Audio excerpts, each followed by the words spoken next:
तो hello everyone, आज हम कॉमर्स के सेकंड चैप्टर को स्टार्ट करने वाले हैं जिसका नाम है कैपिटल, फिक्स्ड एंड वर्किंग। अच्छा, पहले तो इसका कंसेप्ट बहुत ही क्लियर होना ज़रूरी है कि कैपिटल का मतलब क्या होता है। देखिए, कैपिटल को हम बिजनेस फाइनेंस भी बोलते हैं। अब फाइनेंस मतलब क्या होता है? वो पैसा जो हम बिजनेस के एसेट्स में लगाते हैं, या एक बिजनेस के स्टार्टिंग के समय या बिजनेस के कमेंसमेंट के समय वो पैसा जो हम एसेट्स में लगाते हैं बिजनेस स्टार्ट करने के समय, उसे हम कैपिटल कहते हैं या बिजनेस फाइनेंस कहते हैं। तो देखिए, कैपिटल दो टाइप के हो सकते हैं। एक है आपका फिक्स्ड कैपिटल एंड दूसरा है आपका वर्किंग कैपिटल। अब इन दोनों को लेकर ही इस चैप्टर का मेन पार्ट है। और एक जो एक्स्ट्रा आप चीज़ पढ़ोगे हुए हैं financial planning and the sources of finance. कौन कौन से सोर्सेस से हम पैसा उठा सकते हैं, इसका और अच्छा डिस्क्रिप्शन थर्ड चैप्टर में दिया हुआ है जिसका नाम है sources of finance joint stock company. उसमें और अच्छी तरह से बताया गया कि कहाँ कहाँ से फाइनेंस आ सकता है, कहाँ कहाँ से कैपिटल आ सकता है एक कंपनी के लिए। तो इस चैप्टर में हम क्या क्या पढ़ेंगे देख लेते हैं। पहला तो हो गया आपका नेचर ऑफ बिजनेस फाइनेंस। अच्छा, बिजनेस फाइनेंस क्या होता है उसके बारे में थोड़ा लर्न कर लेंगे। उसके बाद है importance of finance for business. देखिए, फाइनेंस जो है वो ह्यूमन ब्लड की तरह होता है कि एक शरीर में अगर ब्लड नहीं रहेगा तो कुछ भी नहीं होगा, आदमी मर जाएगा, आदमी का शरीर ही नहीं एग्जिस्ट करेगा। वैसे ही अगर कैपिटल नहीं रहेगा या कैपिटल में डिफिशियंसी होगा एक बिजनेस में, तो वो बिजनेस अच्छे से रन नहीं कर पाएगा, because it will not be able to produce the goods which are demanded by the consumers in the market. तो वो ठीक टाइम पे सप्लाई नहीं दे पाएगा, जिसके चलते उसे लॉस इनकर करना पड़ेगा अगर ठीक तरह से कैपिटल इन्वेस्ट नहीं करा गया तो। तीसरा जो है वो है sources of finance for different types of business firms. मतलब देखिए, सोल प्रोप्राइटर जो बिजनेस होते हैं वो तो छोटे स्केल पे रन करते हैं, इसलिए उनके लिए छोटा टाइप का कैपिटल होता है। जो लोग बड़ा कंपनीज चलाते हैं, जैसे कि कोई मैन्युफैक्चरिंग कंपनी या प्रोडक्शन कंपनी हो गया, तो उनके लिए ज़्यादा अमाउंट ऑफ कैपिटल लगेगा। उसके बाद हम पढ़ेंगे फाइनेंशियल प्लानिंग। अच्छा, फाइनेंशियल प्लानिंग मतलब क्या होता है? बिजनेस स्टार्ट जब करते हैं या एक अकाउंटिंग ईयर में, एक फ्रेश अकाउंटिंग ईयर में, यानी 1 अप्रैल को हर ईयर में एक बजट बनाया जाता है। अच्छा, ऐसे ऐसे पैसे इन्वेस्ट करने हैं बिजनेस में ताकि प्रॉफिट्स हो, हमें ऐसा ऐसा करना है, कहाँ कहाँ पे पैसा लगाना है, कहाँ कहाँ से पैसा आ सकता है। It is all covered under financial planning, meaning, features and importance. दूसरा उसके बाद जो है वो है factors affecting capital structure. Capital structure मतलब हो गया कैपिटल जो है उसमें कौन कौन सा सोर्स है। पहला हो गया खुद का पैसा, खुद का कमाया हुआ पैसा, खुद का जमाया हुआ पैसा, जो कि रिटेन्ड अर्निंग्स कहलाता है। दूसरा हो सकता है आप शेयर से पैसा इशू किए। तीसरा हो सकता है आप डिबेंचर से पैसा इशू किए, आप लोन लिए कमर्शियल बैंक से। सो बहुत सारे सोर्सेस हो सकते हैं, इसलिए कैपिटल स्ट्रक्चर बोला गया है कि कैपिटल में कौन कौन सा चीज़ है, इसको कैपिटल स्ट्रक्चर बोलते हैं। अच्छा, तो कैपिटल स्ट्रक्चर के दो टाइप हो जाते हैं, नहीं कैपिटल के दो टाइप हो जाते हैं, जो कि चैप्टर का नाम है, that is fixed and working capital. अच्छा, फिक्स्ड कैपिटल मतलब हो जाता है वो कैपिटल जो कि कंपनी में परमानेंटली लग गया, वो अभी तभी मिलेगा हमें जब बिजनेस बंद हो जाता है। और वर्किंग कैपिटल वो बिजनेस कैपिटल होता है जो कि बिजनेस के ड्यूरेशन में लगता है। फॉर एग्जांपल, छोटे मोटे खर्चे हो गए, आपने चाय खरीदा, आपने छोटे मोटे क्रेडिटर से डेबिटर से पैसा लिया या दिया, वो आपका वर्किंग कैपिटल के अंदर पड़ गया। अगर एक कंपनी के पास एडिक्वेट वर्किंग कैपिटल नहीं रहेगा तो वो डे टू डे एक्टिविटीज़ करने में सक्षम नहीं होगा। और जो पढ़ेंगे वो है types of working capital and importance of working capital and factors affecting working capital. अच्छा, तो पहले यहाँ पे देखिए एक पैराग्राफ में दिया हुआ है कि बिजनेस फाइनेंस का मतलब क्या होता है। यहाँ पे बहुत ही सिंपल भाषा में कहा गया है कि बिजनेस फाइनेंस या capital refers to the money and credit employed in business firms. अच्छा, क्रेडिट मतलब क्या हो जाता है? मनी तो खुद का पैसा हो गया। अब ये क्रेडिट हम दूसरों से धार लिए, जैसे कि शेयर से पैसा इशू हो गया, डिबेंचर से हो गया, या बॉन्ड से हो गया, या प्रेफरेंस शेयर से हो गया, या कॉमर्शियल बैंक से हो गया, किसी रिश्तेदार से ले लिया, तो वो हम बिजनेस फर्म्स में यूटिलाइज करते हैं, एम्प्लॉय करते हैं कैपिटल में। तो देखिए, नेचर ऑफ बिजनेस फाइनेंस। तो बिजनेस फाइनेंस का ऑल टाइप ऑफ कैपिटल आ जाता है, लॉन्ग टाइप सोर्स हो गया या शॉर्ट टर्म सोर्स हो गया। इसमें बहुत टाइप का चीज़ें आ जाती हैं। यहाँ पे जैसे लिखा हुआ है कि business finance is wide term, ये कोई छोटा चीज़ नहीं है। It not only involves the estimation of the amount of funds but also the sources of finance, कहाँ कहाँ से फाइनेंस आया, इन्वेस्टमेंट ऑफ फंड्स रेस्ड, कहाँ कहाँ पे इन्वेस्ट किया, उस जो इन्वेस्ट किया हुआ पैसा जो मिला या जो पैसा लोन करके मिला उसे कहाँ कहाँ यूटिलाइज़ करना है, किस ढंग से यूटिलाइज़ करना है, उसे लेकर तो हम गलत काम में यूटिलाइज़ नहीं कर सकते, नहीं तो अपना बिजनेस डूब जाएगा। अच्छा, यहाँ पे लिखा हुआ है कि the availability of finance determines the scale of operations of business. मतलब आपके पास अगर 1 करोड़ रुपया है तो आप एक बड़ा बिजनेस खोल सकते हो, लेकिन उसके जगह पे अगर आपके पास 1 लाख रुपया है तो आपको अपर लिमिट फिक्स्ड हो गया। इस केस में आपका अपर लिमिट ज़्यादा है, इस केस में आपका अपर लिमिट बहुत कम है, जिसके चलते क्या हुआ है कि आप बहुत ही स्मॉल स्केल पे बिजनेस ऑपरेट कर पा रहे हो 1 लाख के केस में। लेकिन which is not the case with 1 crore. 1 crore आपके पास अगर कैपिटल है तो आप ज़्यादा प्रोडक्शन कर सकते हो, ज़्यादा सेल कर सकते हो, प्रोडक्ट ज़्यादा कमा सकते हो इन द लॉन्ग रन। तो आपका अगर बड़ा बिजनेस है तो आप डेफिनेटली बड़ा कैपिटल लगाओगे। छोटा बिजनेस का प्लान है तो डेफिनेटली छोटा दुकान। अगर आपके पास एक प्लान है कि आप चाय का दुकान खोलोगे तो उसके लिए तो भाई 1 करोड़ की ज़रूरत नहीं होगी, कुछ हज़ार में हो जाएंगे। लेकिन आप सोच रहे हो कि मैं पेन का फैक्ट्री बिठाऊंगा तो उसमें लाख रुपए लग जाएंगे। आप सोच रहे हो कि पेट्रोकेमिकल प्लांट्स लगाऊंगा, ये इलेक्ट्रिकल बिजली के कुछ काम करूंगा, उसमें ज़्यादा कैपिटल लगेगा। तो डिफरेंस आता है आपका स्केल ऑफ ऑपरेशंस में। जितना बड़ा स्केल ऑफ ऑपरेशन होगा बिजनेस का उतना ज़्यादा फाइनेंस लगेगा। तो यहाँ पे लिखा हुआ है देखिए कि बिजनेस में इंपॉर्टेंस क्या है फाइनेंस का, यानी कैपिटल। अच्छा, फाइनेंस और कैपिटल में डिफरेंशिएट मत कीजिएगा, दोनों सेम ही है, ओवरऑल द सेम ही होता है कॉमर्स में दोनों का मतलब। Finance is the life blood of business, इसके बिना बिजनेस नहीं चल सकता। यहाँ पे लिखा हुआ है उसकी no business firm can carry on its operations smoothly and successfully without the availability of right amount of funds at the right cost and right time. For example समझ लीजिए मेरे पास एक पेन का फैक्ट्री है, तो मैं वहाँ पे हर रोज़ 100 पेन प्रोड्यूस करता हूँ, मेरा तो अच्छे से चल रहा है बिजनेस। लेकिन अचानक से एक पर्सन ए बोल के, मिस्टर ए बोल के मुझे बोला कि मुझे 1 करोड़ पेन की ज़रूरत है। तो 1 करोड़ पेन बनाने के लिए मुझे ज़्यादा मशीन्स लगेंगे, अपना प्रोडक्शन कैपेसिटी बढ़ाना पड़ेगा। प्रोडक्शन कैपेसिटी कैसे बढ़ेगा? मशीन्स खरीद कर। मशीन्स कब खरीद सकेंगे? जब अपने पास एडिक्वेट कैपिटल होगा। अगर अपने पास उस पॉइंट पे, जब मिस्टर ए ने बोला कि तुम मुझे 1 करोड़ पेन बना के दो, उस पॉइंट पे अगर हमारे पास एडिक्वेट कैपिटल नहीं है मशीन्स खरीदने के लिए ताकि हम अपना प्रोडक्शन कैपेसिटी बढ़ा सके, तो हम उस मौके का फ़ायदा नहीं उठा पाएंगे, तो दूसरा कोई ले लेगा। अगर एक दिन बाद हमारे पास वो कैपिटल आ गया 1 करोड़ का समझ लो, तो भी हम नहीं कर पाएंगे, बिकॉज अपॉर्चुनिटी हाथ से मिस हो गया। इसलिए सही टाइम पे पैसा होना ज़रूरी है। तो यहाँ यही लिखा हुआ है, आप थोड़ा पढ़ लीजिएगा ये वाला। इसके इंपॉर्टेंस क्या हो जाता है, बेनिफिट क्या हो जाता है कि बिजनेस कंसर्न के पास अगर फंड्स है तो क्या कर सकता है, अपने लाइबिलिटीज़ ठीक टाइम पे मीट कर सकता है। लाइबिलिटीज़ मतलब होता है जो धार देना होता है वो ठीक टाइम पे मीट कर पाएगा, तो उसका क्रेडिट स्टैंडिंग बढ़ेगा। बैंक से कोई लोन लिया समझ लो, एक 6 महीना का 2 करोड़ का लोन ले लिया, तो 2 करोड़ का लोन वो 6 महीने के अंदर ही अच्छे से दे दिया, तो बैंक चाहेगा उसे और लोन देने को, बिकॉज उसका क्रेडिट वर्दीनेस अच्छा है, वो भरोसेमंद आदमी है, वो पैसा लेके भाग नहीं जा रहा है या पैसा चुकता नहीं कर पा रहा है, ऐसा कुछ नहीं कर रहा है, वो पैसा दे रहा है। यहाँ पे देखिए सेकंड पॉइंट वो लिखा है, जैसे कि मैंने पेन का एग्जांपल बताया, मिस्टर ए ने 1 करोड़ पेन का ऑर्डर दिया। The firm can take advantage of business opportunities.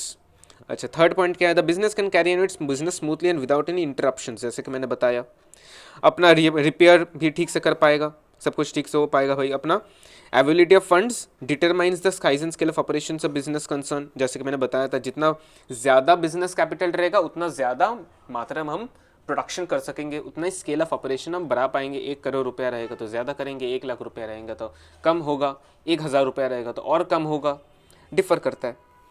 अच्छा फाइनेंशियल पोजीशन रहेगा तो सब रिस्पेक्ट देंगे भाई, डेफिनेटली। अगर आपके कंपनी का अच्छा फाइनेंशियल पोजीशन है, बाहर से बहुत सारे लोग यहाँ पे शेयर्स खरीदना चाहेंगे, डिबेंचर्स खरीदना चाहते हैं, बहुत सारे इन्वेस्टर्स यहाँ पे अपने कंपनी में इन्वेस्ट करना चाहेंगे। अगर कंपनी का हाल ढीला है तो कोई भी इन्वेस्ट करना चाहेगा नहीं, यही यहाँ पे लिखा है।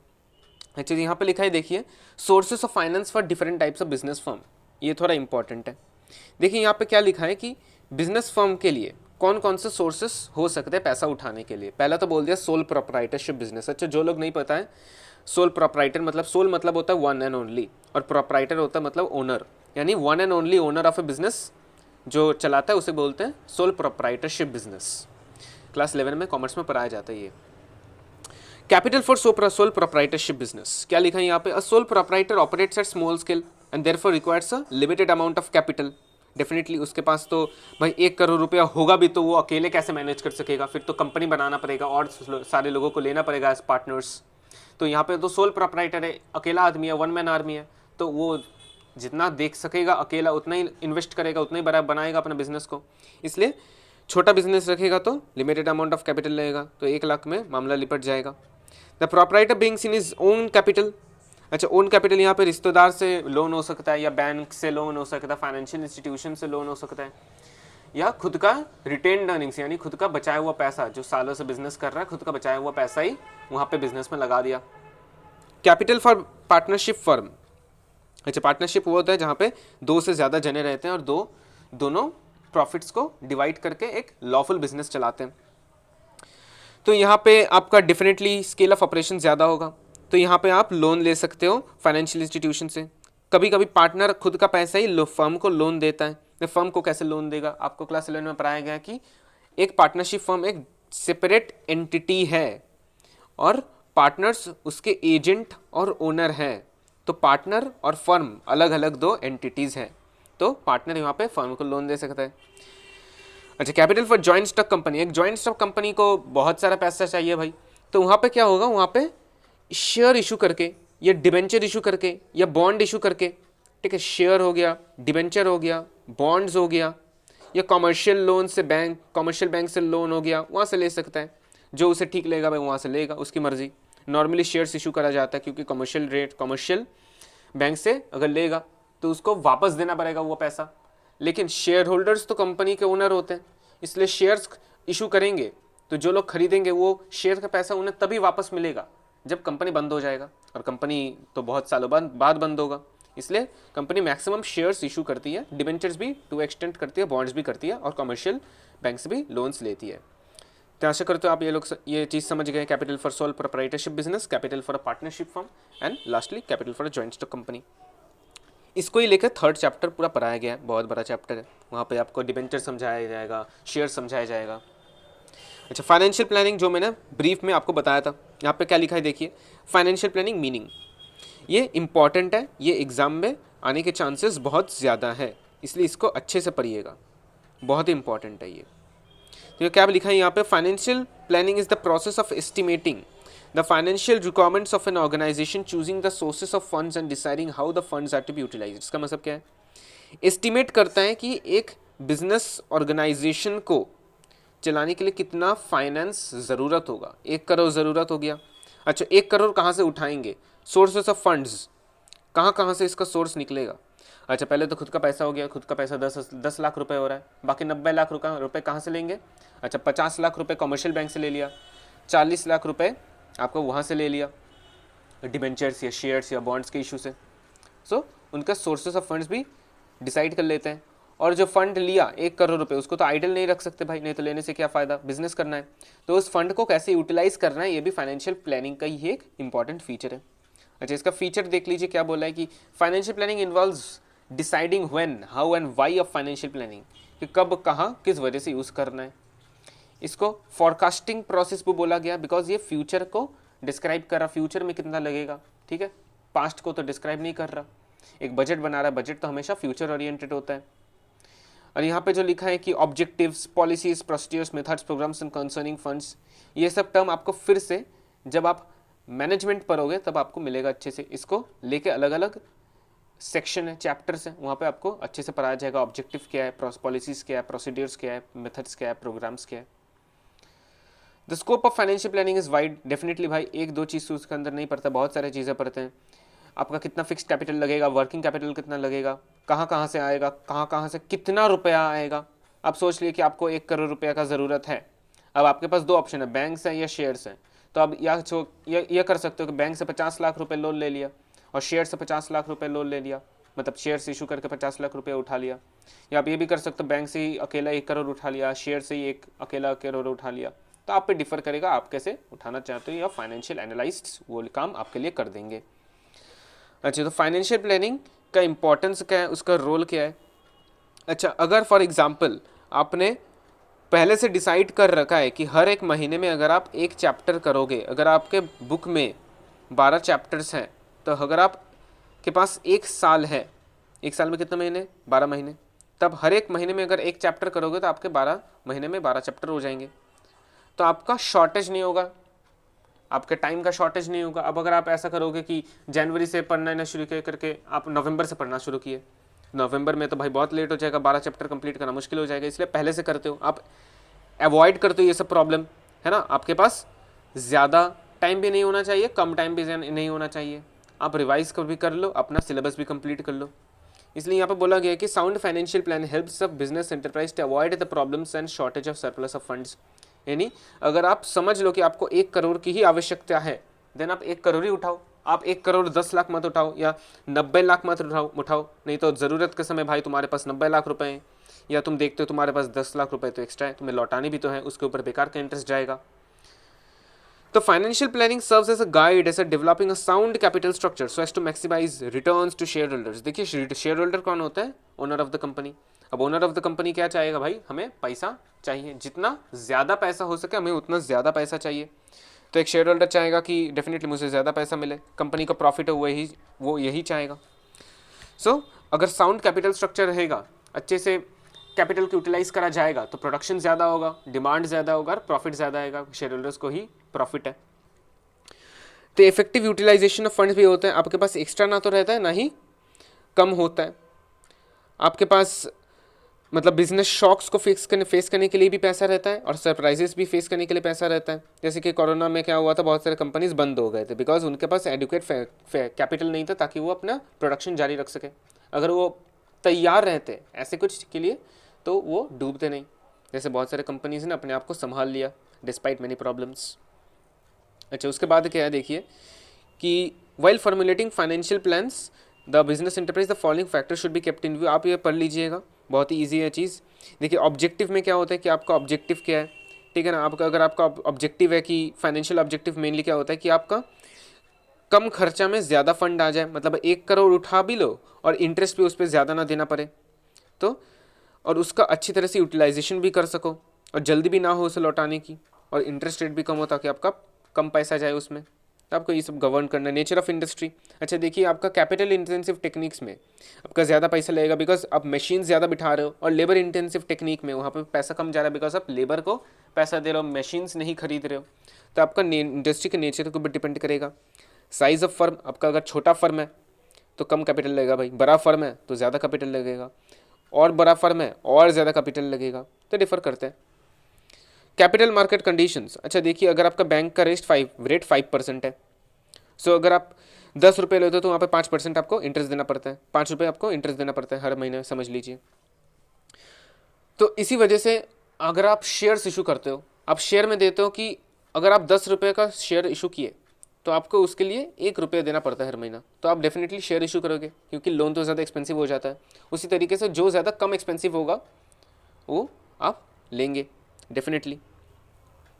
डिग्री ऑफ रिस्क देखिए, अच्छा यहाँ पे देखिए और एक पॉइंट है कि गवर्नमेंट रेगुलेशंस, आपका फाइनेंशियल पॉलिसी अगर वीक रहेगा, अच्छा रहेगा तो आप डेफिनेटली और ज़्यादा लोन ले सकोगे। अगर आपका इंटरेस्ट रेट कम है तो आप ज़्यादा लोन लोगे, इंटरेस्ट रेट कम है तो बैंक से कम लोन लोगे, इशू करोगे शेयर्स, इशू करोगे डिवेंचर्स, इशू करोगे बॉन्ड्स, ठीक है, प्रेफरेंस शेयर इशू करोगे। अच्छा डिग्री ऑफ रिस्क क्या हो जाता है, अगर आपका कंपनी रिस्क लेने के लिए तैयार है देन आपका कंपनी उठेगा भाई। अगर आप ज़्यादा तरह से लोन ले लो तो आपके ऊपर ज़्यादा डेप्ट हो जाता है। अगर आप खुद का पैसा ज़्यादा लगाते हो तो आपका इक्विटी बढ़ता है, खुद का पैसा बढ़ता है, ठीक है, इक्विटी आपका ज़्यादा बढ़ता है अगर आपका खुद का पैसा लगाते हो। तो आपको देखना पड़ेगा आपका डेप्ट ज़्यादा ना हो जाए, डेप्ट ज़्यादा हो जाएगा तो आपका कंपनी लॉस में डूब सकता है। देखिए फैक्टर्स अफेक्टिंग कैपिटल स्ट्रक्चर, अच्छा देखिए इस बार के एग्जाम के लिए फैक्टर्स अफेक्टिंग कैपिटल स्ट्रक्चर नहीं है, जो नवंबर का एग्जाम है आपका एमसीक्यू में वो नहीं है, फिर भी मैं एक बार छोटा करके रिकैप दे देता हूँ इसका। देखिए कैपिटल स्ट्रक्चर मतलब हो जाता है कंपोजिशन और makeup of the long term funds. देखिए आपका कैपिटल में कौन कौन सा है, आपका खुद का पैसा लगा भाई, अच्छा आपका मम्मी का पैसा लगा, आपके पापा का पैसा लगा, अच्छा शेयर से पैसा आया, कमर्शियल बैंक से पैसा आया, बॉन्ड से पैसा आया, प्रेफरेंस से पैसा आया, तो इतने सारे सर्कल्स पूरा मिलकर बनाते हैं एक बड़ा सर्कल। तो इतने सारे सोर्सेस ऑफ फंड्स मिलकर बनाते हैं एक बिग सोर्स ऑफ फंड, उसे बोलते हैं हम कैपिटल स्ट्रक्चर। तो कैपिटल का स्ट्रक्चर कम समझे। जो trading on equity, trading on equity मतलब होता है कि हम डेप्ट कम रखें, अपने पास खुद का फंड ज़्यादा रखें ताकि हमारे ऊपर डेप्ट का भार ज़्यादा ना हो। देखिए दूसरा हो जाता है exercise of control. Exercise of control में हो जाता है कि जैसे अगर शेयर होल्डर होता है तो शेयर होल्डर क्या होता है, कंपनी का ओनर। अगर शेयर होल्डर ज़्यादा शेयर्स अगर होल्ड करेगा तो कंपनी का ज़्यादा मालिक हो जाता है भाई, ज़्यादा जोर रहता है कंपनी के ऊपर, तो वो आपका कंपनी को परफॉर्मेंस को हैम्पर कर सकता है। अच्छा नीड फॉर फ्लेक्सिबिलिटी, एक कैपिटल स्ट्रक्चर को फ्लेक्सिबल होना चाहिए ताकि उसमें एडजस्टमेंट करा जा सके। देखिए शेयर्स जो होते हैं उसको कभी भी आप रीपेमेंट नहीं कर सकते until and unless your company is being winded up. Company जब तक बंद नहीं होता आप उसको नहीं दे सकते, तो वो एक फिक्स्ड हो गया, आप उसको वापस नहीं दे सकते, आप अपना पावर रिटेन नहीं कर सकते बिकॉज शेयर होल्डर के पास पावर है अभी। लेकिन डिवेंचर प्रेफरेंस शेयर के साथ नहीं होता, जब आप उसका पैसा जब तक दे सकते हो, 5 साल बाद दे सकते हो, 10 साल बाद दे सकते हो, आपकी मर्जी दे सकते हो आप अभी भी। तो आपको यहाँ पे देखना चाहिए वो सोर्स ऑफ फंड्स लेना चाहिए, वो सोर्स ऑफ फंड्स चूज करना चाहिए जहाँ पे कम रेस्ट्रिक्शंस हो, जहाँ पे कम रेस्ट्रिक्शंस हो, बहुत सारे फैक्टर्स होते हैं ऐसे। अच्छा, nature of business, nature of business एक ही है भाई। और यहाँ पे cost of financing, I think this is enough. यहाँ से आपका ज़्यादा क्वेश्चन, यहाँ से आपका क्वेश्चन नहीं आएगा, ये तो सिलेबस के बाहर है, फिर भी मैंने एक ब्रीफ रिकैप दे दिया कि क्या आपका कैपिटल स्ट्रक्चर है। अच्छा, अब देखते हैं फिक्स्ड कैपिटल का मतलब, ये इंपॉर्टेंट है, यहाँ से क्वेश्चन आएगा। फिक्स्ड कैपिटल और वर्किंग कैपिटल से आपका क्वेश्चन 100% आएगा, तो इसे पढ़ के जाइएगा। देखिए फिक्स्ड कैपिटल वो कैपिटल है जिसको आप फिक्स्ड एसेट्स के परचेस में लगा देते हो। देखिए फिक्स्ड एसेट क्या होता है? फिक्स्ड एसेट वो एसेट होता है जो मशीनरी हो गया जैसे, जो कि परमानेंटली यूज़ होता है हमारे बिजनेस में, वो हम कल बेच नहीं देते ऐसे, जैसे कि लैंड एंड बिल्डिंग, जैसे कि हो गया प्लांट एंड मशीनरी।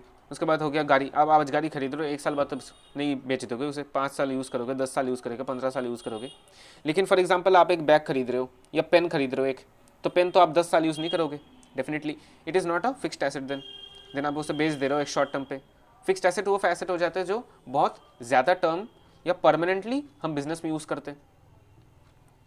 तो देखिए इस एसेट को जो पैसा लगता है इसको खरीदने के लिए, इसे फिक्स्ड कैपिटल कहते हैं। इस कैपिटल को यहाँ पर लगाते हैं ताकि फ्यूचर में हमें इकोनॉमिकल गेन्स हो। देखिए लैंड एंड बिल्डिंग के ऊपर हम ऐसे तो नहीं रख देंगे, वहाँ पे हम फसल उगा सकते हैं, वहाँ पे आप बिल्डिंग लगा सकते हैं, बिल्डिंग कंस्ट्रक्ट कर सकते हैं, वहाँ पे प्रोडक्शन कर सकते हैं हम, वहाँ से प्रॉफिट कमा सकते हैं हम, ठीक है। तो इसको ब्लॉक कैपिटल भी कहते हैं क्योंकि अगर इसमें पैसा लग गया तो परमानेंटली आपका पैसा लग गया, ठीक है। और तभी इसका पैसा उठ पाएगा जब आपका बिजनेस खत्म हो जाएगा, आपका बिजनेस बंद हो जाएगा। तो देखिए फैक्टर्स अफेक्टिंग फिक्स्ड कैपिटल। अच्छा, फैक्टर्स अफेक्टिंग फिक्स्ड कैपिटल क्या हो जाता है? देखिए ऑलमोस्ट सेम है। नेचर ऑफ बिजनेस, आपका अगर बिजनेस प्रोडक्शन कैपेसिटी, ऐसा रेलवेज चलाते हो जैसे, अगर इलेक्ट्रिसिटी सप्लाई हो तो हेवी इन्वेस्टमेंट लगेगा भाई। अगर आपका एक छोटा सा पान का दुकान है या चाय का दुकान है तो कम इन्वेस्टमेंट लगेगा। साइज ऑफ बिजनेस जो कि मैंने बताया था, एक जैसे कि स्टील प्लांट इंडस्ट्री, वहाँ पे आपका ज़्यादा कैपिटल लगेगा डेफिनेटली फॉर श्योर। अगर आपका चाय का दुकान है तो स्मॉल स्केल है भाई आपका, तो वहाँ पे नहीं लगेगा आपका ज़्यादा कैपिटल। जहाँ पर ही फिक्स्ड कैपिटल ज़्यादा लगेगा समझ लीजिएगा वहाँ पे हाई वॉल्यूम ऑफ प्रोडक्शन हो रहा है।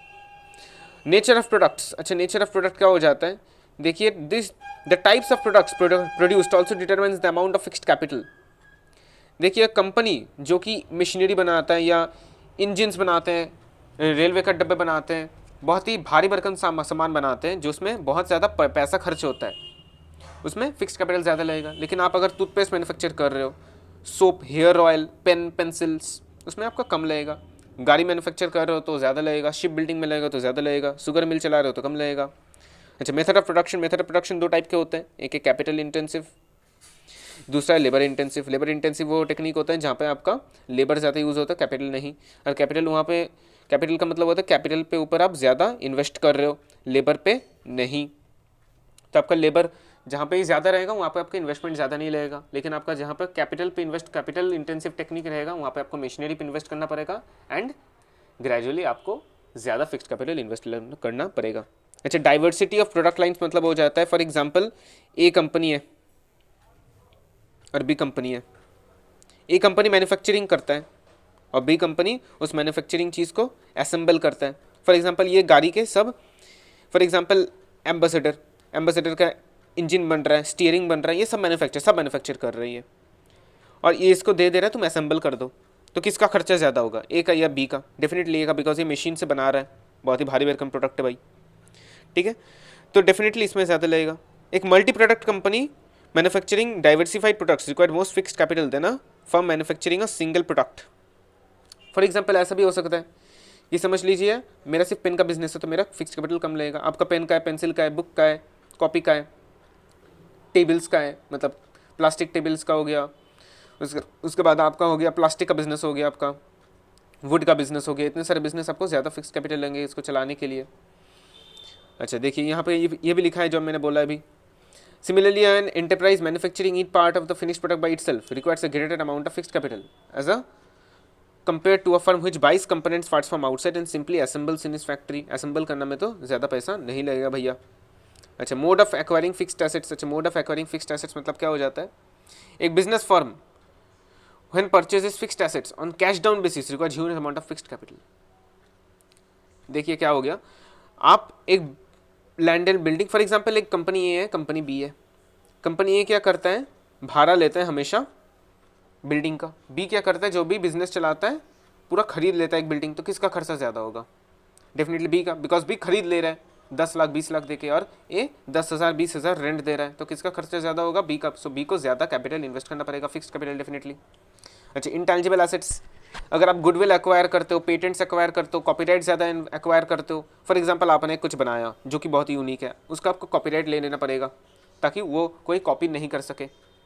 तो इसके लिए आपको पैसा देना पड़ेगा गवर्नमेंट को, बहुत सारा पैसा खर्चा करना पड़ेगा लीगल टास्क में. तो आपका फिक्स कैपिटल ज़्यादा होना पड़ेगा डेफिनेटली. अच्छा, वर्किंग कैपिटल. अच्छा, वर्किंग कैपिटल को ना सर्कुलेटिंग कैपिटल भी बोलते हैं, रिवॉल्विंग कैपिटल होता है क्योंकि हमेशा बिजनेस में चलता रहता है.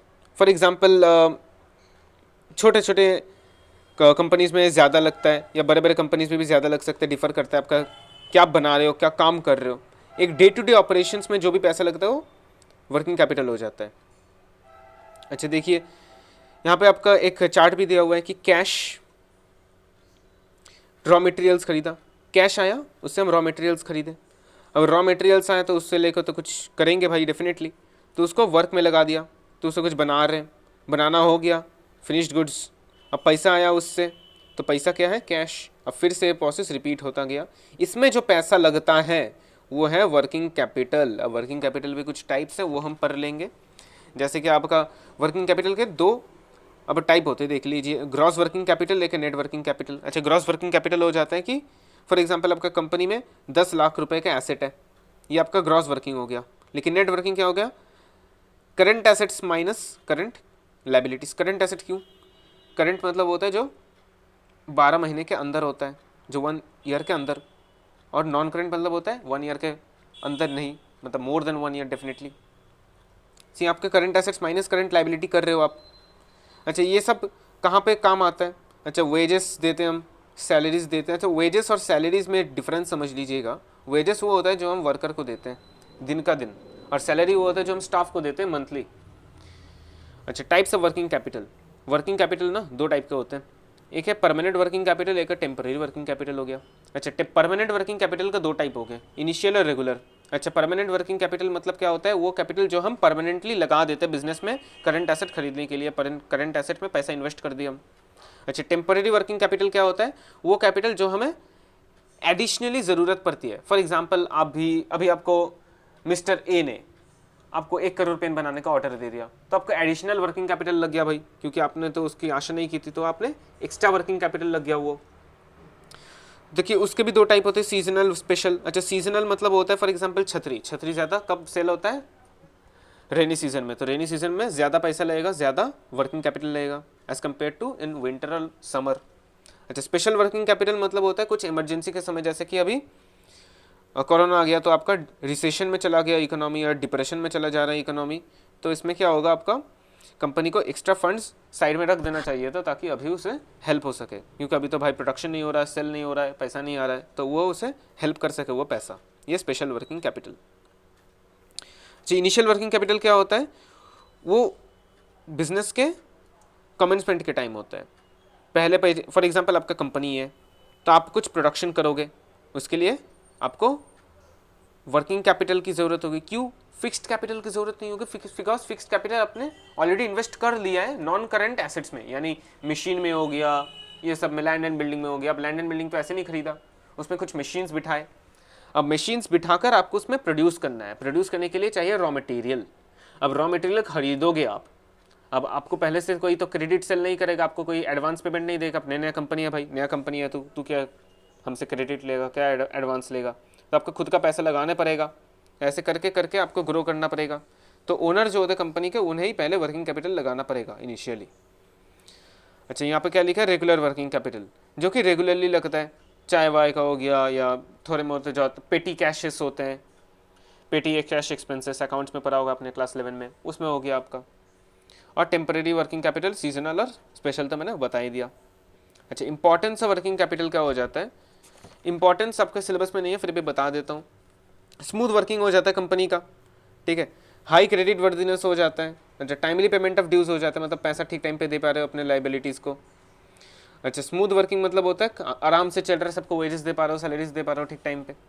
हाई क्रेडिट वर्दीनेस, जिसका अच्छा कैपिटल पोजीशन है वो आराम से बिजनेस से लोन ले पाएगा। जिसका खराब क्रेडिट वर्दीनेस है, जो पहले लोन लिया था बैंक से लेकिन दे नहीं पाया, तो उसको बैंक लोन नहीं देगा। भाई तुम तो लोन ही, पिछले वाला लोन ही नहीं दे पाए थे, अभी का लोन क्या दोगे? तुम्हारा तो कैपिटल स्ट्रक्चर भी बढ़िया नहीं है, हम तुम्हें कैसे लोन दे दें? एक सेंस ऑफ सिक्योरिटी नहीं रहता है उस पॉइंट पे। और यहाँ पर भी गुड रिलेशनशिप एम्प्लॉयज़ के साथ अच्छा रहता है। भाई पैसे दोगे तो हमेशा अच्छे रिलेशन ही रहेंगे। टाइमली पेमेंट ऑफ डिविडेंड, आप शेयर लिए हो तो उन्हें डिविडेंड देना पड़ेगा, प्रेफरेंस शेयर को डिविडेंड देना पड़ेगा, इंटरेस्ट देना पड़ेगा उसके ऊपर। तो देखिए आपका कैश डिस्काउंट, देखिए यहाँ पे क्या बोला है कि आपके पास फॉर एग्जांपल अभी 1 करोड़ पेन का ऑर्डर आया है, तो आपके पास अभी 1 करोड़ रुपया भी है, तो आपको रॉ मटेरियल खरीदना पड़ेगा। आप मिस्टर ए को बोले, मिस्टर बी पकड़ लीजिए, मिस्टर ए ने तो ऑर्डर दिया था, मिस्टर बी को आप बोले कि आप तो सप्लायर हो भाई, हमें 1 करोड़ रुपया का अभी रॉ मटेरियल दे दो। वो क्या बोला कि तुम 1 करोड़ रुपया हमें कैश में दोगे, तो हम अभी दोगे अगर कैश में, तो मुझे सिर्फ 90 लाख रुपए देना, मैं उसमें काम चला लूँगा, तुम्हें डिस्काउंट है वो। तुम्हारे पास अभी अगर पैसा है तो तुम 90 लाख रुपए में ले सकते हो, 10 लाख रुपए का तुम्हारे लिए डिस्काउंट। इसलिए इसको हम अवेलिंग बिजनेस अपॉर्चुनिटीज़ के पॉइंट में भी डाल सकते हैं। तो इसमें हम सब पॉइंट कवर कर लिए। अभी चलते हैं last point, factors affecting working capital. अच्छा, क्या क्या फैक्टर्स हैं जो वर्किंग कैपिटल को अफेक्ट करते हैं? पहला तो हो गया भाई नेचर ऑफ बिजनेस, जो मैंने बताया रखा है। साइज ऑफ बिजनेस भी हो गया। अच्छा, मैन्युफैक्चरिंग साइकिल भी हो गया। फॉर एग्जांपल आप पेन प्रोड्यूस कर रहे हो, हर दिन आपको पेन प्रोड्यूस करना पड़ रहा है, तो आपको हर दिन पैसा लगाना पड़ रहा है। आपको 2 दिन अंतर्गत पेन बनाना पड़ रहा है, तो कम वर्किंग कैपिटल की ज़रूरत पड़ रही है। रैपिडिटी ऑफ टर्नओवर, देखिए रैपिडिटी ऑफ टर्नओवर मतलब होता है रैपिडिटी ऑफ सेल्स हो गया आपका, मतलब कितना पैसा आ गया सेल ऑफ गुड्स करके। जितना जल्दी आपका टर्नओवर होगा उतना कम वर्किंग कैपिटल लगेगा, बिकॉज आपने जो पैसा इन्वेस्ट करा था वो तो आपके हाथ में आ ही गया। फॉर एग्जांपल आपको एक माल बनाने में 5 महीने लग जा रहे हैं, तो आपको 5 महीने बाद उसके सेल होने के बाद आपको वो वर्किंग कैपिटल फिर से मिलेगा जो आपने इनिशियली लगाया था। तो बहुत लेट हो जा रहा है, लेकिन आप पेन बना रहे हो तो 1 दिन, तो पहले दूसरे दिन ही सेल हो गया, तो आपके पास वो वर्किंग कैपिटल आ गया जो आपने इनिशियली लगाया था। Terms of purchase and sale, देखिए यहाँ पर क्या बोला है कि business firm requires comparatively low small amount of working capital if it buys and goods and services on credit and sells them in cash. अगर आप क्रेडिट में गुड्स खरीदते हो, यानी बिना पैसे दिए बाद में पैसे दो के ऐसा वादा करके आप करते हो, तो आपके पास कम वर्किंग कैपिटल होगा फिर भी चलेगा। लेकिन आप कैश से ही अगर आप गुड्स खरीद रहे हो फिर उसको सेल कर रहे हो, तो आपको ज़्यादा वर्किंग कैपिटल की ज़रूरत पड़ेगी, बिकॉज कैश जाएगा फिर आएगा। आउटफ्लो पहले हो जा रहा है, फिर बाद में इनफ्लो हो रहा है। यहाँ पे देखिए क्या बोला है, क्रेडिट पॉलिसी। आपका जब एक लिबरल यानी हल्का फुल्का क्रेडिट पॉलिसी फॉलो होगा तो ज़्यादा वर्किंग कैपिटल की ज़रूरत पड़ेगी, और आपको जब टाइट क्रेडिट पॉलिसी हो जाता है तब आपका स्मॉलर वर्किंग कैपिटल ज़रूरत पड़ेगा। सिंपल है। ऑपरेटिंग एफिशिएंसी सेम है भाई। वर्किंग गुडविल ऑफ बिजनेस यानी रिस्पेक्ट जो हो जाता है, आपका अगर अच्छा रिस्पेक्ट है मार्केट में तो जल्दी आपको लोन मिल जाएगा, आपको कम वर्किंग कैपिटल की ज़रूरत पड़ेगी, कम फंड की ज़रूरत पड़ेगी भैया। ग्रोथ एंड एक्सपेंशन प्लान्स, एक ग्रोइंग प्लांट को, एक ग्रोइंग फैक्ट्री को, एक ग्रोइंग बिजनेस फर्म को ज़्यादा बिजनेस कैपिटल की ज़रूरत पड़ेगी rather than firm which is just sitting idle. एक पर्सन जो हर पूरा दिन काम करते रहता है उसे ज़्यादा खाने की ज़रूरत पड़ेगी, और एक पर्सन जो हर दिन सोया रहता है उसको कम खाने की ज़रूरत पड़ेगी। सिमिलरली हेयर सीजनल वेरिएशंस, देखिए अगर आपका छतरी का बिजनेस हो गया तो आपको ज़्यादा कैपिटल की ज़रूरत पड़ेगी, समर सीजन में हो सकता है या रेनी सीजन में हो सकता है जब बारिश पड़ रहा हो, लेकिन विंटर सीजन में ज़रूरत नहीं पड़ेगी, तो आपको सीजनली वो वेरी करेगा।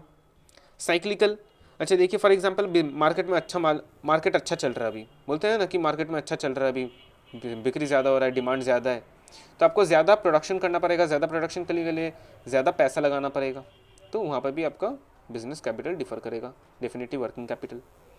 तो I hope you have understood the chapter. अगर कोई असुविधा है तो आप नीचे कमेंट्स में बोल सकते हो, I definitely reach you out. Bye, thank you.